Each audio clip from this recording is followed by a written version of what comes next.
ஸ்ரீமதே ராமானுஜாய நமஹ. சென்ற திருவாய்மொழி உபன்யாசத்திலே எம்பெருமான் ஆழ்வாருக்கு அருள் செய்தான் என்றதை பார்த்தோம்.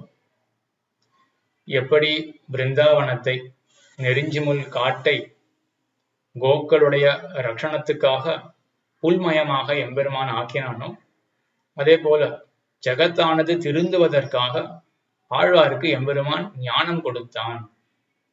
ஞானம் என்றால் உண்மை பொருள்களை பற்றின அறிவு. உண்மை பொருள்கள் எத்தனை உள்ளன? சித்து, அச்சித்து, ஈஸ்வரன் என்று மூவகையாக பொருள்களை பிரித்து விடலாம். அச்சித் என்றால் கண்ணாலே பார்க்கக்கூடிய பொருள்கள் எல்லாம் அச்சித், அறிவற்ற பொருள்கள். அந்த பொருள்களுக்குள்ளே உள்ளே உரைகின்றது சித்து, ஜீவாத்மா. அந்த இரண்டினுள்ளும் உரைகின்றவன் பரமாத்மா ஈஸ்வரன். இரண்டு பொருள்களையும் நியமிக்கக்கூடியவன், செலுத்தக்கூடியவன்.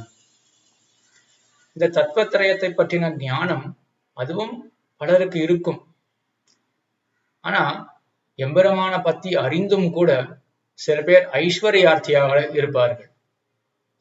ஐஸ்வர்யார்த்தி என்றால் உடம்பால் ஏற்படக்கூடிய சுகம், ஐஸ்வர்யம், அதை விரும்புவான். அவன் என்ன பண்ணுவான்னா, அவனும் எம்பெருமான இடத்துலதான் போகணும். எம்பெருமான இடத்துல போயிட்டு எனக்கு இந்த உடம்பு சுகம் வேணும் அப்படின்னு கேட்பான். அடுத்த ஒரு அதிகாரி இருக்கான், கைவல்யார்த்தி. அவன் இந்த உடம்பு சுகமானது தாழ்ந்தது என்று உணர்ந்து எம்பெருமான இடத்திலேயே போய், எம்பெருமானே எனக்கு ஆத்மானுபவம் வேணும், ஆத்மான்றதே சுகமான ஒரு பொருள், நான் சுகமான என்னை அனுபவித்துக் கொண்டு இருக்க வேண்டும் என்று கைவல்யார்த்தி என்றவன் எம்பெருமான இடத்திலே போய் வேண்டிக் கொள்வான். ஆக ஐஸ்வர்யார்த்தி, கைவல்யார்த்தி ரெண்டு பேருமே எம்பெருமான இடத்துலதான் போய் வேண்டிக் கொள்ள வேண்டும் தங்களுடைய பலன் சித்திக்கிறதுக்கு. மூன்றாவது அதிகாரி தான் பகவல் லாபார்த்தி. எம்பெருமான இடத்துல போவான். போய் என்ன கேட்பான் என்றால், எம்பெருமானை உன்னை அனுபவிக்க வேண்டும் என்று பகவானுடைய அனுபவத்தை விரும்புவான் பகவல் லாபார்த்தி. அப்ப ஏற்பட்ட பகவல் லாபார்த்தி தான் ஆழ்வார். பகவல் லாபார்த்திகள்ல தலைவர் ஆழ்வார். ஆக ஞானம் அப்படின்றது எம்பெருமானை பத்தினதாதான் இருக்கும். எம்பெருமானை பத்தி தெரிஞ்சின்ற பிறகும் கூட முழுமையாக அறியாதபடியினால மற்ற ரெண்டு பேர் என்ன பண்ணார்கள்? உடம்பு சுகத்திலேயோ ஆத்ம சுகத்திலேயோ அத்தோட நின்று விட்டார்கள். ஆனா ஆழ்வாருடைய ஞானம் முழுமையான ஞானம். உண்மையாக ஞானிகளுடைய ஞானம், எல்லா ஞானிகளுடைய ஞானம் என்ன பண்ணுவோம் அப்படின்னா, அறிவு அப்படின்னு இருந்தாலே அது எம்பெருமானை விட்டு அறிவானது பிரிந்தே இருக்காது. ஞானிகள்லாம் ஏதோ ஒரு பொருளை பத்தி தெரிஞ்சுக்கிறார்கள் அப்படின்னா அந்த தெரியக்கூடிய பொருளை அடங்கி எம்பெருமான் நிச்சயமாக இருப்பான் என்றதை பொய்கையாழ்வார் தெரிவிக்கிறார். பெயரும் கருங்கடலே நோக்குமாறு ஒன்போ உயரும் கதிரவனே நோக்கும், உயிரும் தருமனையே நோக்கும், பொன் தாமரையாள் கேள்வன் ஒருவனையே நோக்கும் உணர்வு. உணர்வு ஞானம் இருக்கே, அது தாமரையாள் கேள்வன் ஸ்ரீமன் நாராயணனையே நோக்கியே இருக்கும் என்று அதுக்கு உதாரணம் சாதிக்கிறார். பெயரும் கருங்கடலே நோக்குமாறு, ஆறு நதி இருக்கே, பெயரும் கருங்கடல், பெயர்த்திருக்கின்ற, அதாவது பெயருகின்ற, அதாவது சலிக்கின்ற, அலையறுகின்ற கடல் இருக்கே, அத்தையே நோக்கி இருக்கும் நதியானது. நதிக்கே சாகரகாமினி அப்படின்னே பெயர். சாகரத்தை நோக்கியே தான் போகும் நதியானது. அந்த கடலை நோக்கியே போகக்கூடியது நதி. அதே போல ஒன்பூ உயரும் கதிரவனைய நோக்கும், ஒள்ளிய பூ பிரகாசிக்கின்ற தாமரை பூ இருக்கே, அது கதிரவனை தான் நோக்கி இருக்கும். தாமரை மலரணும் அப்படின்னா கதிரவனை தான் நோக்கி இருக்கும். அது கதிரவனுடைய வெப்பத்தை நான் அக்னி மூலமா தாமரை கொடுத்துடுறேன் அப்படின்னா அது தாமரை மலர்த்தாது, அது உலர்த்தி விடும் தாமரைய. செந்தடலே அடலை செய்திடினும் வெங்கதிரோர்க்கல்லால் அந்தரம் சேர் வெங்கதிரோர்க்கல்லால் அலராவாள் என்று குலசேகர ஆழ்வார் தெரிவிக்கிறார். தாமரையானது வெங்கதிரவனுக்கு மட்டும்தான் அலருமே ஒழிய மற்றதுனால உலர்த்தி தான் போய்விடும் தாமரையானது என்று சொல்லி, அதே போல உயிரும் தருமனையே நோக்கும். உயிரானது, ஜீவாத்மாவானது பெரும்பாலும் இந்த சம்சாரத்துல பாபம் பண்ணி இருக்கிறதுனால அது தர்மராஜனையே தான் நோக்கி இருக்கும். தருமனையே நோக்கும், தர்மராஜனையே தான் நோக்கி இருக்கும். மரணத்துக்கு பிறகு நரகத்துக்கு போகும் அப்படின்னு அர்த்தம். இதெல்லாம் எப்படி நியதியோ அதே போல அறிவானது, ஞானிகளுடைய அறிவானது ஒன் தாமரையாள் கேள்வன் ஒருவனையே நோக்கும் உணர்வு. ஞானிகளுடைய அறிவு உணர்வு இருக்கே அது ஸ்ரீமன் நாராயணன். ஒன் தாமரையாள் கேள்வன், தாமரை அப்படின்ற அந்த புஷ்பத்தை தனக்கு இருப்பிடமாக கொண்டவள் பெரிய பிராட்டியார். அவளுடைய கணவன் ஸ்ரீமன் நாராயணன். அவனையேதான் உணர்வானது அறிவானது நோக்கி இருக்கும். இதே விஷயத்தை ஞானம் அப்படின்னால அது எம்பெருமான பத்தினதுதான். மற்றதெல்லாம் அஜ்ஞானம் என்ற இந்த விஷயத்தை பராசர முனிவர் விஷ்ணு புராணத்திலே தெரிவிக்கிறார். சம்ஞாயதே ஏன தத் அஸ்ததோஷம் சுத்தம் பரம் நிர்மலம் ஏகரூபம் சந்திருஷ்யதேவாப்யதிகம்யதே வா தத் ஞானம் அஜ்ஞானம் அதோன்யதுக்தம். சம்ஞாயதே ஏன தத் அஸ்ததோஷம். இந்த பிரம்மம் இருக்கே இது அஸ்ததோஷம், தோஷம் அற்றது. இந்த பிரகிருதி மண்டலமானது தோஷம் உள்ளது. இந்த உடம்பு தொடக்கமான பிரகிருதி பிராகிருத பதார்த்தங்கள் இருக்கே இது மாறிக்கொண்டே இருக்கும், அழியும், ஆக்கப்படும் என்று மாறுதலுக்கு உட்பட்டது இந்த பிரகிருதி மண்டலம். இந்த தோஷமானது பகவானுக்கு கிடையாது. ஆனா இந்த தோஷமற்ற தன்மை ஆத்மாவுக்கே கிடையாது. பிரகிருதி மண்டலத்துக்குள்ள இருக்கிறது தான் ஆத்மா, இந்த உடம்புக்குள்ள இருக்கிறது ஆத்மா. உடம்பானது வளரும், தேயும், அழியும் எல்லாம் ஆகுமே ஒழிய ஆத்மாவுக்கு இந்த விகாரங்கள் கிடையாது என்றால் உண்மை. ஆத்மாவே கூட பிரகிருதியை காட்டிலும் பிரகிருத்தினுடைய தோஷங்கள் அற்றதுதான் ஆத்மா. ஆனா இந்த ஆத்மாவுக்கு கூட ஒரு அசுத்தியானது வருது. என்ன பண்றோம், இந்த பத்தாத்மாக்களான நாம் என்ன பண்றோம்னா பிரகிருதியுடன் கூடி வந்துட்டோம். இந்த கூடுதல் ஆகிற அசுத்தி இருக்கே இது கூட பரமாத்மாவுக்கு கிடையாது. அவன் சுத்தமாக இருப்பான், சுத்தம் பரம் நிர்மலம் ஏக ரூபம். சில ஆத்மாக்கள் முக்தாத்மாக்களாக ஆகிவிடும். பத்தாத்மாக்கள் நாம் சிரமப்பட்டு கொண்டிருக்கின்றோம் சம்சாரத்திலே. இந்த சம்சாரத்தினுடைய கஷ்டங்களில் நின்றும் விடுவிக்கப்பட்டவர்கள், வெளியே வந்தவர்கள் முக்தாத்மாக்கள்.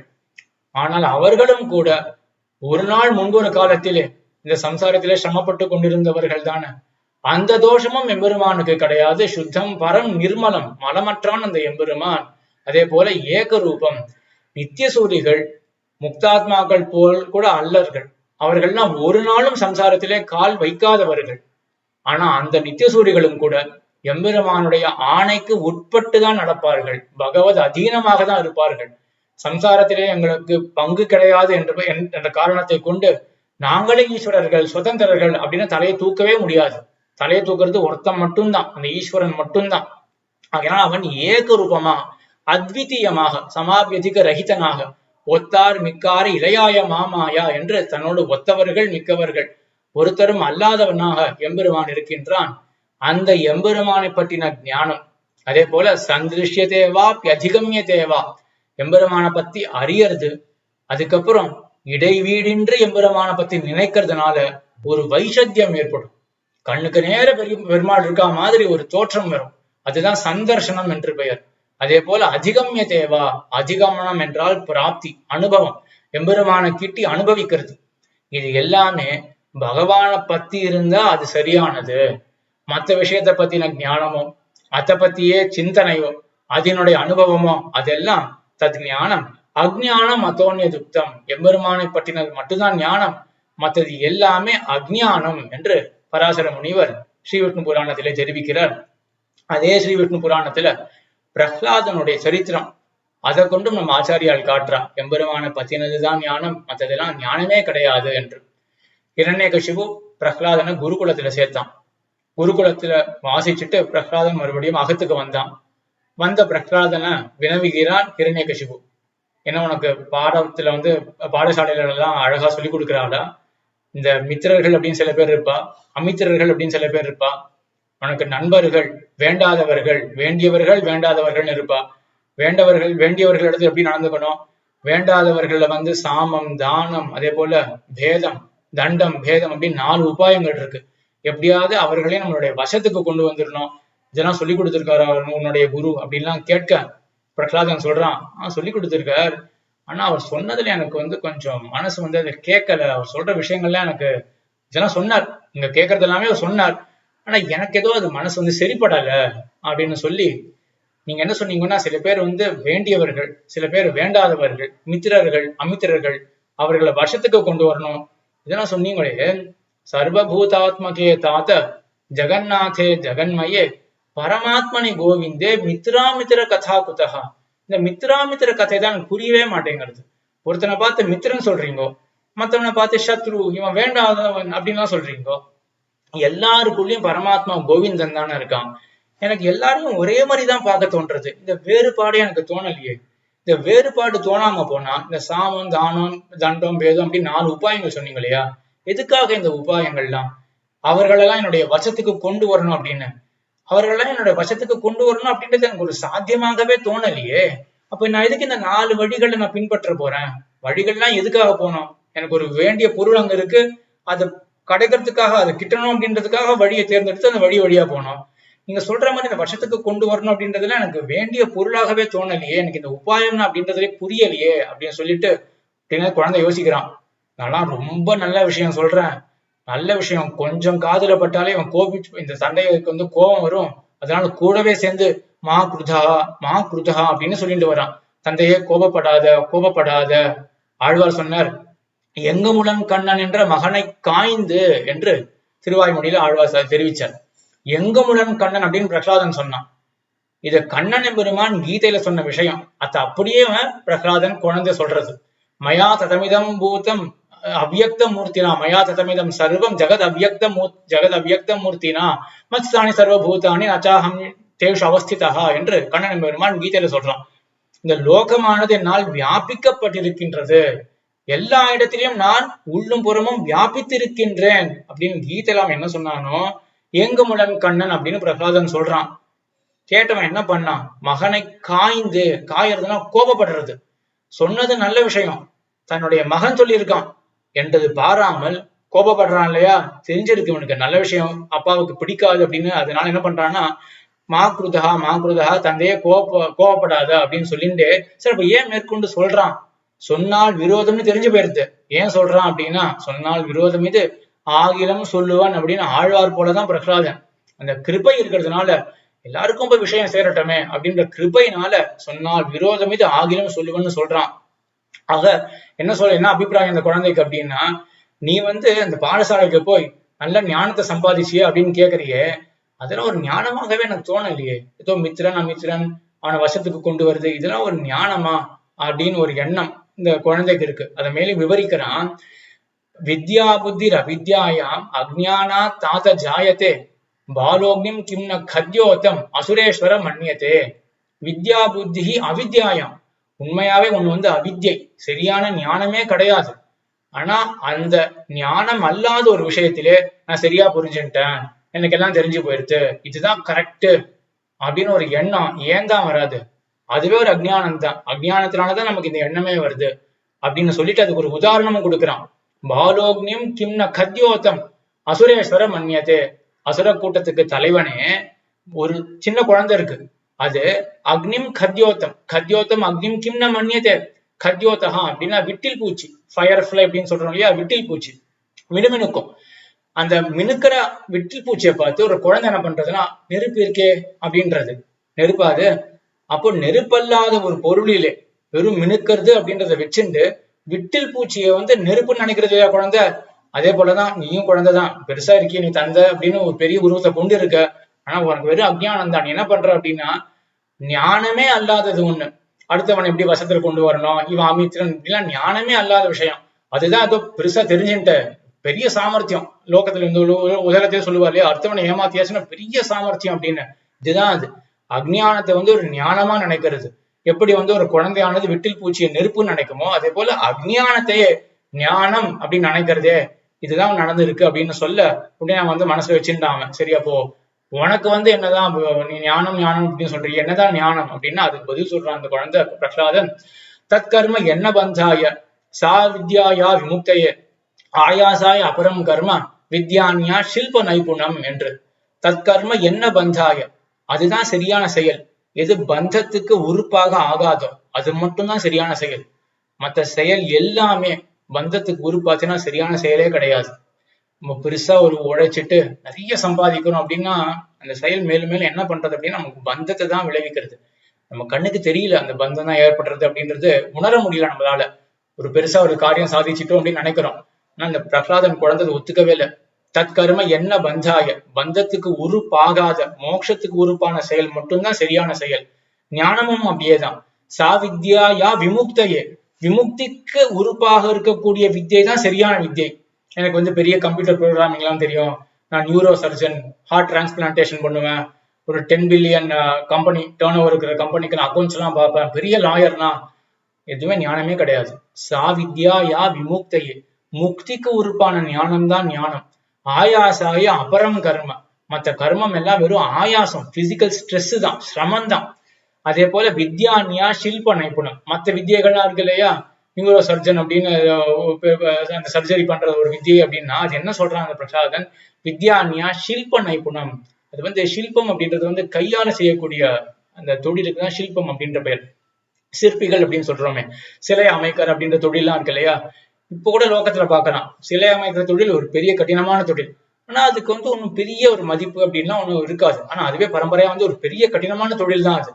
அதே போலதான் நியூரோ சர்ஜரி தெரியும் அப்படின்னா வேற ஒண்ணும் இல்ல, வித்யான்யா ஷில்ப நைபுணம் அப்படின்னு கையால இருக்கக்கூடிய அந்த சிற்பிகளுடைய தொழில் இருக்கு இல்லையா, அவ்வளவுதான். அதுக்காக சிற்பிகளுடைய தொழில் இழிவா சொல்றது கிடையாது. அதுவும் ஏன்னா இவ்வளவு கோயில் எவ்வளவு வேலைப்பாடெல்லாம் இருக்கு. இருந்தாலும் நம்ம பெருசா ஒண்ணு நினைச்சுட்டு இருக்கோம், சின்னதா இதை நினைச்சுட்டு இருக்கோம் இல்லையா. ஆச்சாரியாளுக்கு என்ன தாத்பரியம் அப்படின்னா, நீ பெருசா நினைக்கிறியா, அது இவ்வளவுதான் அப்படின்னு காட்டுறதுல தாத்பரியம். சரி, வித்யான்யா ஷில்ப நைபுணம் அப்படின்னு பராசரர் சொன்னார், பிரகலாதன் சொன்னதாக பராசரர் சொன்னார். சில்பம்னா என்ன, கையால செய்யக்கூடிய ஒரு தொழில தான் சில்பம் அப்படின்னு. நம்மள ஏன்னா விடல, அவர் சில்ப தொழில் அப்படின்னா அவங்க சிற்பந்தியா பரவாயில்லையா அப்படின்னு மனசு தோணி போயிடும் இல்லையா. அவர் அதெல்லாம் பகவான் விட்ட ஞானமா, அவர் கொஞ்சம் மதிப்பே கொடுக்க மாட்டாரு அது மத்ததுக்கெல்லாம். ஆனா என்ன பண்றாரு அப்படின்னா, செருப்பு குத்த கற்றவோ பாதி அப்படின்னு. ஏன்னா செருப்பு குத்துற தொழில் இருக்கு இல்லையா, அதுவும் கையால தானே பண்றோம், அதுவும் சில்ப தொழில் தானே, அது போலதான் மத்த வித்தியெல்லாம் அப்படின்னு வித்யான்யா ஷில்ப நைபுணம் என்று. ஞானம்னாலே எம்பெருமான பத்தினதாக தான் இருக்கணும். அப்பேற்பட்ட ஞானம் இருக்கே, அந்த ஞானிகளுக்குள்ள அக்ரேசராக முதன்மை பெற்றவராக இந்த ஆழ்வார் இருக்கார். இந்த ஆழ்வாருடைய பெருமை இருக்கு இல்லையா, இந்த ஆழ்வாருடைய பெருமையானது எப்பேற்பட்டது அப்படின்னா, இந்த ஆழ்வார் நித்தியசூரியா முக்தாத்மாவா யார் இவர் அப்படின்னு பெரிய பெரிய ஞானிகள் கூட யோசிப்பாரு, சங்கிப்பார்கள். அவர் சந்தேகம் ஏற்படும், இவர் சாதாரணமா நினைக்கவே முடியாது, நித்தியசூரியா முக்தாத்மாவாடி பகவானே தானா அப்படின்னு ஆழ்வாருடைய ஏற்றத்தை ஞானிகள் பல்வேறாக கொண்டாடுவார்கள். ஆச்சாரிய ஹிருதயத்திலே அத்ரி ஜமதக்னி பங்கிரத வசுநந்த சூனு ஆனவனுடைய யுகவர்ண கிரமாவதாரமோ வியாசாதிபத ஆவேசமோ மூதுவர் கரை கண்டோர் சீரியரிலே ஒருவரோ முன்னம் நோற்ற அனந்தன் மேல் புண்ணியங்கள் பலித்தவரோ என்று சங்கிப்பர்கள். பெரிய பெரிய ஞானிகள் கூட சந்தேகப்படுவார்கள். என்ன சந்தேகப்படுவார்கள், முதல் யுகத்துல அத்ரி பகவானுக்கு தத்தாத்திரேயனாக எம்பெருமான் திருவதாரம் பண்ணான், அடுத்தது ஜமதக்னி முனிவருக்கு பரசுராமனாக, அதுக்கப்புறம் பங்கிரத தசரதருக்கு ராமனாக, அதுக்கப்புறம் வசுதேவருக்கு கிருஷ்ணனாக எம்பெருமான் திருவதாரம் பண்ணான். இதே போல கலியுகத்துல எம்பெருமான் நம்மாழ்வாராக திருவதாரம் பண்ணினானோ, நம்மாழ்வார் பகவானுடைய ஒரு அவதாரமோ அப்படின்னு சில பேர் சங்கை பண்ணுவார்கள். மற்றொருத்தர் சொல்லுவார், வியாசாதிபதி ஆவேசமோ, வியாசர் மகாபாரதத்தை எழுதினர், கோன்யோ புவி மைத்திரே மகாபாரத கிருத் பவேத் அப்படின்னு பராசரரே கேட்கிறார். வியாசர் மகாபாரதத்தை பண்ணாரு, வியாசர் நாராயண ரூபி தான், நாராயணனே தான் வியாசர். ஏன்னா நாராயணன் அல்லாத ஒருவன் இப்பேற்பட்ட மகாபாரதத்தை பண்ண முடியுமா? அவன் நாராயணனுடைய ஒரு ஆவேச அவதாரம். எம்பெருமான் உள்ளே புகுந்து நியமிக்கிறான். வியாசர் அப்படின்னு ஒரு ஜீவாத்மாவை தேர்ந்தெடுத்து மகாபாரதம் இவராலே செய்யப்பட வேண்டும், பிரம்மசூத்திரம் இவராலே செய்யப்பட வேண்டும் அப்படின்னு நியமிச்சு உள்ள இருந்து எம்பெருமான் செலுத்துகிறான். அதே போல திருவாய்மொழி இவராலே பாடப்பட வேண்டும் அப்படின்னு எம்பெருமான் உள்ளே புகுந்து நியமிக்கப்படுகின்றாரா ஆழ்வார்? ஆவேச அவதாரமா எம்பெருமானுடைய ஒரு ஆவேச அவதாரமா ஆழ்வார் என்று அப்படியும் சில பேர் சந்தேகப்படுவார்கள். மூதுவர் கரை கண்டோர் சீரியரிலே ஒருவரோ என்று. மூதுவர்னா வெண்ணாட்டவர் மூதுவர், நித்தியசூரிகள். கரை கண்டோர்னா சம்சார சாகரத்தினுடைய அக்கறைப்பட்டவர்கள், ஸ்ரீவைகுண்டம் ஆகிற அக்கறை போனவர்கள், முக்தாத்மாக்கள். அதே போல சீரியர், வெண்ணுளாரிலும் சீரியர், இந்த லோகத்தில் இருக்கக்கூடிய முமுட்சுக்கள், ஸ்வேத தீப வாசிகள் போன்றவர்கள், முக்த பிராயர்கள். அவர்கள்லாம் இந்த லோகத்தில் இருந்து கொண்டு எம்பெருமான் அனுபவிக்கிறார் இல்லையா. ஆகையினால இவர்களுடைய இந்த நிலையானது நித்தியசூரிகளை காட்டிலும், விண்ணுளாரிலும் சீரியர், விண்ணுளார்கள் நித்தியசூரிகள், அவர்கள் சம்சார சம்பந்தமற்ற அங்கு எம்பெருமான் அனுபவிக்கிறார்கள். இவர்கள் அத்திர பிரம்ம சமஷ்ணுத்தேன்னு இங்க இருந்து கொண்டே பகவான் அனுபவிக்கிறார்கள். அப்போ இந்த எம்பெருமானுடைய அனுபவத்துக்கு விரோதியா இருக்கக்கூடிய இந்த சம்சார மண்டலத்தில் இருந்து கொண்டே எம்பெருமான் அனுபவிக்கிறார்கள். அப்போ இவர்களுடைய ஏற்றம் நித்தியசூரிகளை காட்டிலும் மேம்பட்டது அல்லவா? அப்பேற்பட்ட முமுட்சுக்களிலே ஒருவர் ஆழ்வார் அப்படின்னு சந்தேகிக்கிறார்கள். மூதுவர் கரை கொண்டோர் சீரியரிலே ஒருவரோ உண்ணம் நோற்ற முகில் வண்ணன், அதாவது எம்பெருமான் இல்லாட்டி எம்பெருமானுடைய ஒரு பரம அனுகிரகம் தான் ஆழ்வாரா, இதுதான் உண்மை. ஆனா ஆழ்வாருடைய பிரபாவம் எப்படிப்பட்டதுன்னா இப்பேற்பட்டவரா அப்படின்னு சிந்திக்க வைக்கிற அளவுக்கு ஆழ்வாருடைய பிரபாவம். அது என்ன பிரபாவம் அப்படின்றது அழகியமனவாள பெருமான் நாயனார் அத்தனை சூத்திரத்திலே அடுத்த சூட்டைகளே தெரிவிக்கிறார். இதுக்கு மூலம் யா நீ என்று மறுதலைத்து வானத்து மண்மிசை மாறும் நிகரும் இன்றி நிலையிடம் இன்றிக்கே நிலையிடம் தெரியாதே தெய்வத்தினம் ஒருவகை கொப்பாக இனத்தலைவன் அந்தாம தன்வி செய்ய சேர்ந்தமை கடையாளம் உளவாக உகந்துகந்து நாட்டியல் ஒழிந்து சட்டரை ஓட்டி மதாவளித்தற்கு அங்குஷமிட்டு தீயன மருங்கு வாராமல் கலியுகம் நீங்கி கிதயுகம் பற்றி பட்டெழுபோது அறியாதிருந்த பிரபாவம் என்று ஆழ்வாருடைய இப்ப ஏற்பட்ட ஒரு பிரபாவம் இருக்கிறதுனால, ஆகையினாலதான் பெரிய ஞானிகள் கூட சந்தேகப்படுறார்கள் ஆழ்வார் யாருன்னு புரிஞ்சுக்க முடியலையே அப்படின்னு. ஆக இப்பேற்பட்ட ஆழ்வார் இருக்காரு. இந்த ஆழ்வார் நம்மளாம் ஆச்சரியப்படுறோம் ஆழ்வாரை பார்த்து இவர் யாரு அப்படின்னு. அது இருக்கட்டும், ஆழ்வாருக்கே தன்னுடைய பெருமை தெரியல அப்படின்றார். ஏன்னா நான் சொல்லிக்கிறார், வரவார் ஒன்றில்லையால் வாழ்வினிதால் எல்லே ஒருவாறு ஒருவன் புகாம அப்படின்னு பெரிய திருவந்தாதியில தாம் பாடுறார். வரவார் ஒன்றில்லையால் வாழ்வினிதால், நான் இன்னைக்கு எல்லாவற்றையும் அறிந்து இப்பேற்பட்ட பக்தியோட எம்பெருமான பத்தி பாடின்னு இருக்கேன். இது எப்படி எனக்கு வந்தது அப்படின்றது எனக்கு தெரியவே இல்லை, கஷ்டப்படவே இல்லைனா எனக்கு எப்படி வந்ததுன்னு எனக்கு புரியல. ஆகையினாலேயே வாழ்வு இனிது, எனக்கு இனிக்கிறது, ரொம்ப திருப்தியா இருக்கு. எனக்கு என் வாழ்க்கை அப்படி ஒரு பரம புருஷார்த்தமா போயிட்டு இருக்கு எனக்கு. ஏன்னா என்னுடைய நான் ஒரு செயலை செஞ்சு எனக்கு இதை கிடைக்கல, என்ன கிடைச்சது எப்படி கிடைச்சதுன்னு எனக்கு புரியல. அதனால எனக்கு என்னுடைய வாழ்வானது மிகவும் இனிக்கிறது. வரவார் உண்டில்லையால் வாழ்வினிதால் அப்படின்னு ஆழ்வாருடைய படி தமக்கே தெரியாதபடி ஆழ்வாரானவர் இருக்கார். எம்பெருமானுக்கும் ஆழ்வாருடைய படிகள் தெரியாது. ஆழ்வார் எப்படிப்பட்டவர் அப்படின்னா எம்பெருமானுக்கும் புரியல. அவனுக்கு ஏன் புரியல அப்படின்னா, பகவானுடைய கல்யாண குணங்கள் இருக்கு. இவ்வளவு பேர் இருந்திருக்காள் இந்த சம்சாரத்துல, யாராவது ஒருத்தராவது ஆழ்வார் எப்படி பகவானுடைய கல்யாண குணங்களை அனுபவிக்கிறாரோ யாராவது ஒருத்தர் அனுபவிச்சிருக்காரா? பகவானுக்கே ஆச்சரியமா இருக்கு. எனக்கு இவ்வளவு குணங்கள் சரி இருக்கு, சரி இந்த மாதிரி ஒருத்தர் அனுபவிச்சதே கிடையாது, என்ன அனுபவம் இது, ஒவ்வொரு குணத்தையும் இப்படி அனுபவிக்கிறார் அப்படின்னு பகவானுக்கே வியப்பு இருக்கு. அப்ப ஆழ்வார் தனக்கே தாம் புரிஞ்சுக்க முடியாத ஒரு புதிராக இருக்கார். எம்பெருமானுக்கு ஆழ்வாருடைய ஏற்றம் மற்றொரு இடத்துல எம்பெருமான் பார்க்கல, 350 வருடம் குணத்தை அனுபவிச்சிருக்காரு அப்படின்றது பார்க்கவே இல்லை, எம்பெருமானுக்கே வியப்பா இருக்கு என்று இப்படி ஆழ்வாருடைய ஒரு ஏற்றமானது. ஆக இப்பேற்பட்ட ஆழ்வார் எதற்காக எம்பெருமான் ஆழ்வார் இப்படி மாத்தினா? நமக்காக தானே. நமக்காக எம்பெருமான் இப்படி மாத்தினான். நாம் எப்படிப்பட்டவர்கள்? மிகவும் தாழ்ந்தவர்கள். அது ஒண்ணு இருக்கு. காலமானது இன்னும் ஒரு சிரமப்படுத்தக்கூடிய ஒரு காலமானது இந்த கலிகாலமானது. இந்த கலிகாலம் எப்படி இருக்கு என்றால், கலோ ஜகத்பதிம் விஷ்ணும் சர்வசிரஷ்டாரம் நாத்தைஷ்யந்தி மைத்திரேய பாஷண்ட உபகதா ஜனாகா என்று பராசரர் மைத்திரேயரை குறித்து சொல்றார். கலோ ஜகத்பதிம் விஷ்ணும் சர்வசிரஷ்டாரம் ஈஸ்வரம் பாஷண்ட உபகதா ஜனாக நார்த்தைஷ்யந்தி மைத்திரேய பாஷண்ட உபகதா ஜனாக. இந்த கலிகாலத்துல லோகத்தெல்லாம் படைக்கக்கூடிய எம்பெருமான் விஷ்ணு இருக்கானே, அவனை யாரும் ஆசிரியக்கவே மாட்டார்கள். பாஷண்ட ஜனங்கள், அவர்களால கவரப்பட்ட புத்தியை கொண்டவர்கள் எல்லாமே மயங்கி போயிடுவார்கள், எம்பெருமான் அப்படியே விட்டுடுவார்கள் என்று சமமான இந்த கலிகாலம். இந்த கலிகாலத்தில் ஆழ்வார் தோன்றி துர்லபோ மானுஷோ தேகா தேகினாம் க்ஷணபங்குரா தத்ராபி துர்லபம் மன்யே வைகுண்ட பிரிய தர்சனம். இந்த மனுஷ உடல் கிடைக்கிறதே அப்பேற்பட்ட ஒரு சிரமம். அரிதறிது மானிடராய் பிறத்தல் அரிதுன்னு அப்பேற்பட்ட அருமை மனுஷனுடைய ஒரு உடலானது கிடைக்கிறது. அதிலும் கூட தேகினாம் க்ஷணபங்குரா, எப்பவனாலும் இந்த உடலானது மரணம் அடையும். நிலையில மண்ணுயிராக்கைகள், நிலையற்ற இந்த வாழ்க்கை மனுஷ வாழ்க்கை. அதிலும் கூட வைகுண்ட பிரிய தரிசனம் துர்லபம் மன்னியே என்று மனுஷ உடல் கிடைக்கிறதே கஷ்டம், அது நிலைக்கணும், அதுவே ஒரு பெரிய கஷ்டம். நிலைச்சாலும் கூட யாருக்குதான் பகவான் இடத்துல ஒரு ஆசை இருக்கு, வைகுண்ட பிரிய தரிசனம், வைகுண்ட பிரியன எம்பெருமான தரிசிக்கணும் அப்படின்னு யாருக்கு ஆசை இருக்கு? வைகுண்ட இடத்துல பிரீத்தி கொண்ட பாகவதர்கள் அவர்களை தரிசிக்கணும் அப்படின்னு யாருக்குதான் ஆசை இருக்கு? இதெல்லாம் நடக்கவே போறது கிடையாது என்று நம்மளுடைய துர்கதி. அப்ப ஆழ்வார் இல்லைன்னா நமக்கு ஒண்ணுமே தெரிஞ்சிருக்காது. கண்ணனே கீதையில சொல்றான், மனுஷியானாம் சஹசிரேஷு கஷ்டித் எததி சித்தையே எததாமபி சித்தானாம் கஷ்டின் மாம் ஏதி தத்வதா. எவ்வளவோ ஆயிரக்கணக்கான மனுஷர்கள் இருக்கார்கள், என்ன அடையணும் அந்த சித்திக்காக எவனோ ஒருத்தன் தான் முயற்சி செய்யறான். அந்த முயற்சி செய்யக்கூடிய ஒருத்தன் தான் கடைசியில ஏதோ ஒருத்தன் தான் உண்மையாகவே தெரிஞ்சுக்கிறான். ஒருத்தன் தான், ஒருத்தன் கூட இல்லை அப்படின்னு தாற்பயம். அந்த ஒருத்தன் யாரா இருப்பான் அப்படின்னா ச மகாத்மா சுதுர்லபான துர்லபமான அந்த மகாத்மா, கிடைத்தற்கு அரிதான அந்த மகாத்மா. அந்த ஒருத்தர் யாருன்னு நம்மாழ்வார் தான். அங்க இப்பேற்பட்ட நம்மாழ்வார் இல்லாம போனா நமக்கு ஞானம்ன்றதே வராது. ஏன்னா மனுஷ சரீரம் மிகவும் உயர்ந்தது அப்படின்ற அடிப்படையை நம்ம தெரிஞ்சுக்கலையே. அதே போல இந்த கலி காலம் இருக்கே, இது ஞானத்துக்கு இடமே கொடுக்காது.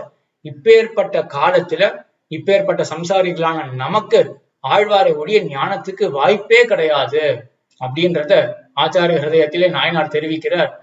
ஆதித்ய ராமதிவாகர அச்சுத பானுக்களுக்கு போகாத உள்ளிருள் நீங்கி சோஷியாத பிறவிக்கடல் வற்றி விகசியாத போதில் கமலம் மலர்ந்தது வகுல பூஷண பாஸ்கர உதயத்திலே என்று. ஆதித்யன் இருக்கான், அவன் என்ன பண்ணுவான், ஆதித்யனுடைய அந்த கிரணங்கள்னால வெளியூருளானது போயிடும். பாஹ்யம் தமோ வினஷ்யேத்து பாவக ஆதித்ய சந்நிதோ பாஹ்யம் ஆபியந்தரஞ்சைவ விஷ்ணு பக்தார்க்க சந்நிதோ. பாஹ்யமான இருளை பாவக நெருப்பு இருக்கே, நெருப்பானது தன்னுடைய ஒளியை கொண்டு வெளியூருல போக்கிடும். அதே போல ஆதித்யன் வெளியூருல போக்கிடுவான். ஆனா ஆபியந்தரமான மனசிலே இருக்கக்கூடிய உள்ளிருள் இருக்கே, அதை போக்குறதுக்கு அதையும் போக்குவதற்கு யார் வேணும் என்றால் விஷ்ணு பக்தார்க்கர்கள். விஷ்ணு பக்தர்கள் என்ற சூரியன், இந்த வேறு விதமான ஒரு சூரியன். அர்க்கா அப்படின்னா சூரியன். இந்த சூரியன் என்ன பண்ணும்னா விஷ்ணு பக்தன் அப்படின்ற சூரியன் உள்ளிருளை அகற்றிவிடும், விஷ்ணு பக்தார்க்கா என்று. ஆக ஆதித்யனுக்கு போகாத உள்ளிருள் நம்மாழ்வாராலதான் அந்த இருளானது போகும். ஆதித்யன் இருக்கட்டும், ராமதிவாகரன் பெருமாளே ஒரு சூரியனாக சொல்லப்படுறார். ஸ்ரீராமாயணத்துல ஸ்லோகம் இருக்கு, ஜல அதாவது ஷராம்சுமான் என்று கபே வீரஹ ராமதிவாகரஹ சாகரம் நேஷ்யதி. அதாவது இது அநேகமா தாயாருடைய வச்சனமாக இருக்கணும். ஸ்ரீராமாயணத்துல தாயார் என்ன சொல்றா அப்படின்னா, இந்த அசுரர்களுடைய கூட்டம் இருக்கு இல்லையா, இது வந்து சமுத்திரமாக கற்பித்து இந்த அசுரர்களுடைய கூட்டத்தை எம்பெருமான் வட்டடிக்க செய்திருவான். எப்படின்னா தன்னுடைய ஷரஜாலம் அப்படின்ற அந்த கிரணங்களை கொண்டு, அதாவது ஷரஜாலா அம்சுமான் சூரஹா கபே ராமதிவாகரஹா சத்ரு ரக்ஷோமயம் தோயம் உபசோஷம் நயிஷ்யதி என்று ஸ்ரீராமாயணத்தில் இருக்கக்கூடிய வசனம். ஷரஜாலா அம்சுமான், அம்சு என்றால் கிரணங்கள், ஷரஜாலங்கள் இருக்கு அம்பு கூட்டங்கள்.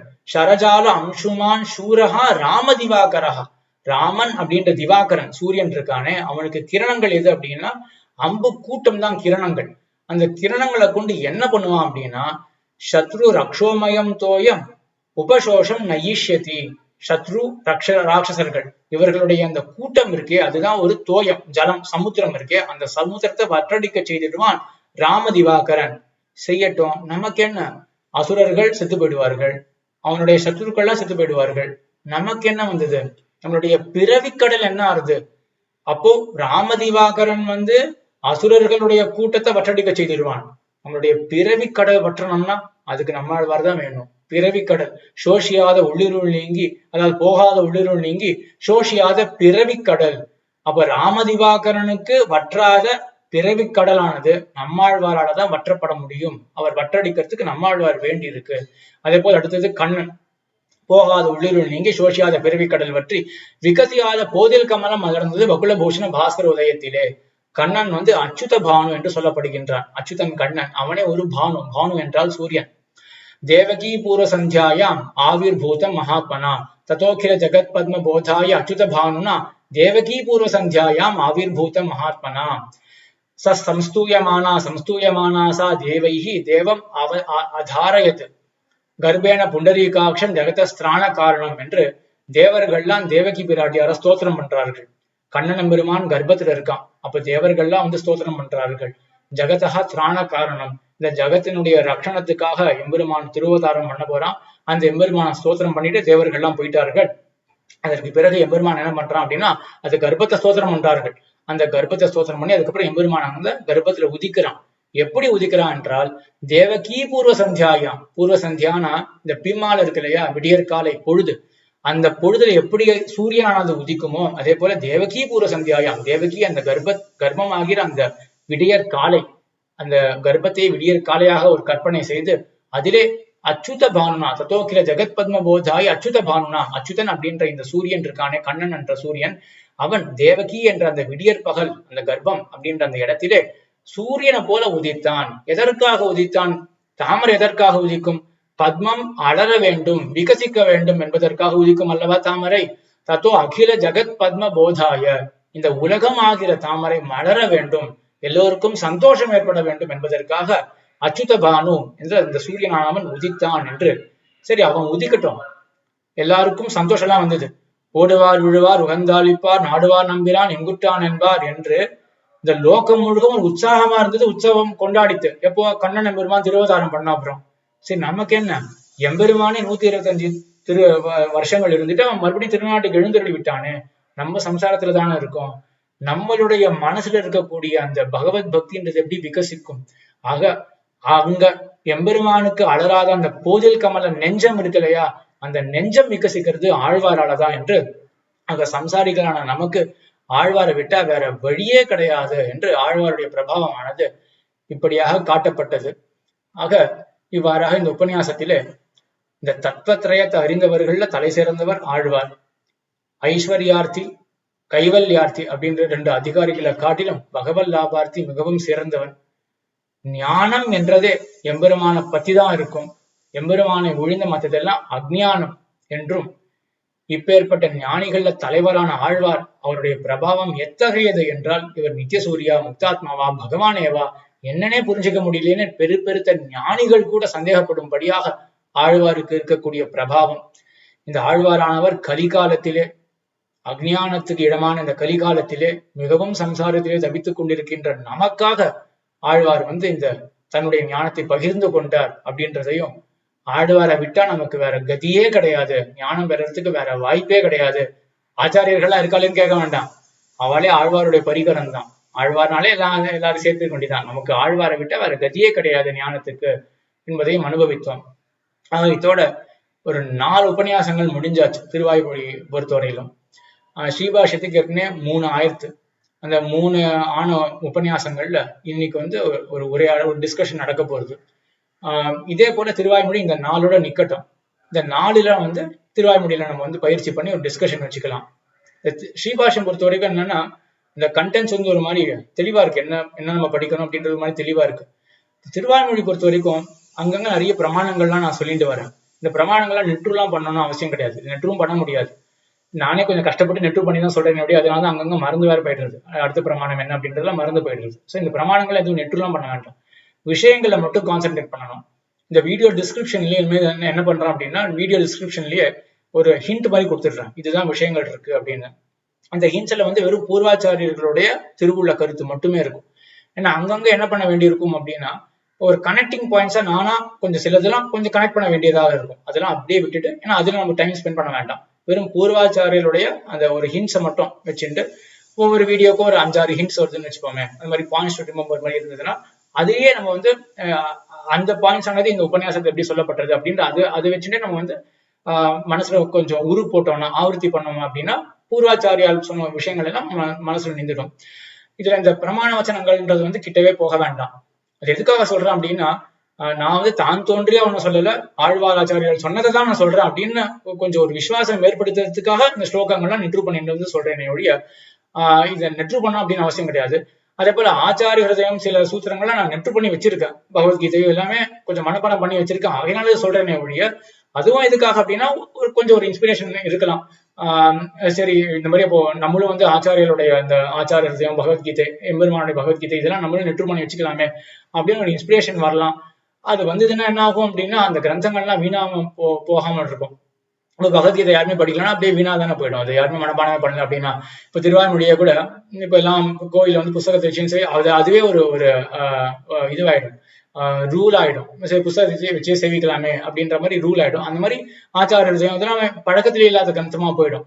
அதுக்காக அதெல்லாம் வேண்டாம்ன்றதுக்காக நெற்று பண்ணி வச்சிருக்கு. அது ஒரு யார் கேட்கறவாளுக்கு சில பேருக்கு இன்ஸ்பிரேஷனாகவும் இருக்கலாம், சரி நம்மளும் நெற்று பண்ணலாமே அப்படின்றதுக்காக. அதுக்காக அந்த ஆச்சாரிய சூழ்நிலைகள்லாம் சொல்றேன். ஆனா இது எதுவுமே மனப்பாடம் பண்ண வேண்டாம். உங்களுக்கு சொன்னா போல திருவாய்மொழி பொறுத்த வரைக்கும் இந்த வீடியோ டிஸ்கிரிப்ஷன்லேயே கொடுத்துட்றேன், ஹிண்ட்ஸை கொடுத்துட்றேன். அது வச்சு நம்ம ப்ரிப்பரேஷன் பண்ணிட்டோம்னா அது போயிடும். அதனால இது எல்லாமே ஒரு உபன்யாசம் பாடம், முக்கியமா இது உபன்யாசம் கூட சொல்லாம பாடமா கூட வச்சுக்கலாம். உபன்யாசம்னா அந்த காலத்துல இருக்கக்கூடிய அனுபவம் அது இருக்கட்டும், அதுக்கு மேற்பட நம்ம எஃபர்ட் போடணும். இப்போ எனக்கும் இப்போ கேட்கறவங்களுக்கு என்ன வாசி இருக்கு வருது, எல்லாருக்குமே ஒரே விதமான ஒரு அனுபவம், ஒரே விதமான கிரகண சக்தி தான்.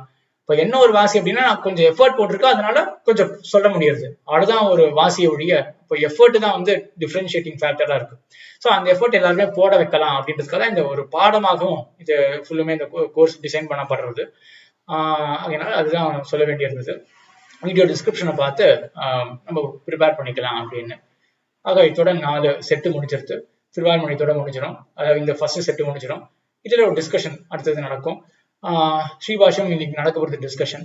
இதுக்கு அடுத்தது நம்ம ஸ்ரீபாஷ்யம் ஜிக்ஞாசாதிகரணம் பார்க்க ஆரம்பிச்சிடலாம். ஜிக்ஞாசாதிகரணம் இருக்கிறதே கஷ்டமான அதிகரணம். இதுல பெங்களூர் ஊரை சார்ந்த கிருஷ்ணன் சுவாமி, சந்தான கோபாலகிருஷ்ணன் அப்படின்னு முழு திருநாமம், கிருஷ்ணன் அப்படின்னு தான் கூப்பிடுறது, கிருஷ்ணன் சுவாமி. அவர் ரொம்ப அழகா பிரசன்டேஷன் எல்லாம் பண்ணியிருக்காரு. எல்லாருக்கும் கண்டிப்பா உபயோகமா இருக்கும் அப்படின்னு நம்புறேன். அதை வச்சுட்டு எப்படியாவது ஜிக்ஞாசாதிகரணத்தை புரிய வச்சிடலாம், எல்லாருக்குமே புரிய வச்சிடலாம் அப்படின்னு எனக்கு ஒரு நம்பிக்கை இருக்கு.